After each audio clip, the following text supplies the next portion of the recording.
Hi, I'm Lori Grunin, Senior Editor with CNET, and this is the Sony Alpha NEX-C3. In August, Sony will be replacing its NEX-3 interchangeable lens camera with the smaller, but not tremendously different NEX-C3. It's thinner than its predecessor, with the same width and height, but because anything other than a small prime lens tends to overwhelm the tiny body, you generally have to hold the camera in your left hand under the lens. Because it's so narrow, it's a bit difficult to hold and shoot single-handed, despite the small grip. The user interface has changed slightly as well, incorporating a bit more press and rotate. There's a new photo creativity UI in its intelligent auto mode. That gives you friendlier ways of accessing advanced settings, such as background defocus, color vividness, and brightness. Sony also adds picture effects, with the same bundle of options that we're used to seeing from other cameras, including things like red, yellow, green, or blue color highlighting, toy camera, posterizing, pop, and retro.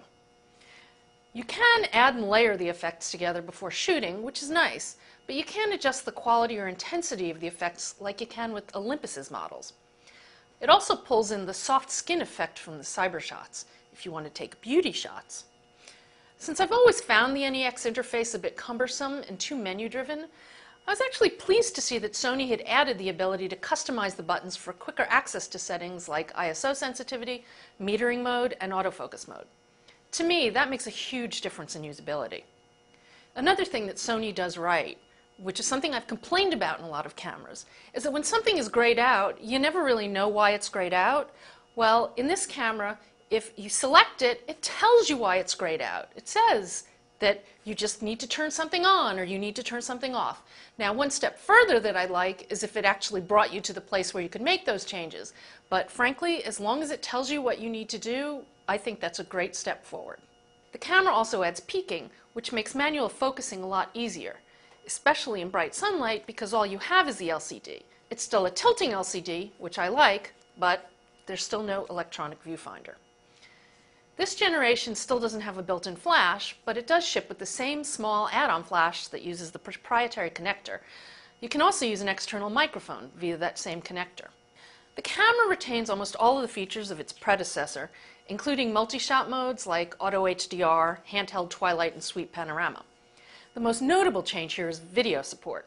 It actually drops to 720p MPEG-4 recording from the NX3's faux HD of 1440 by 1080. That really doesn't bother me a lot.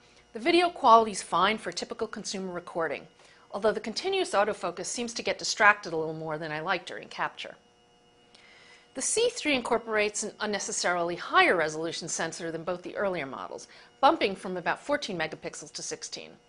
It's not, however, the same 16 megapixel sensor that's in older models like the A55, and Sony claims that it has improved noise performance.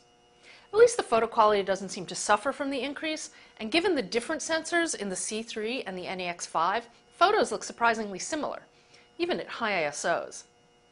Overall, the JPEG photo quality is quite good, though the noise reduction introduces some hot pixels at about ISO 1600. I'll have to reserve final judgment on the photo quality until I can get to process the raw files, but JPEG shooters should be pretty happy in the interim. Its performance is pretty good as well. It's almost identical to the NEX5, which was a pretty zippy camera for its class. Plus, it's got improved battery life. The NEX5 will be a year old in September, and I suspect Sony delayed shipping the C3 for a few months until it's ready to announce a replacement for that model.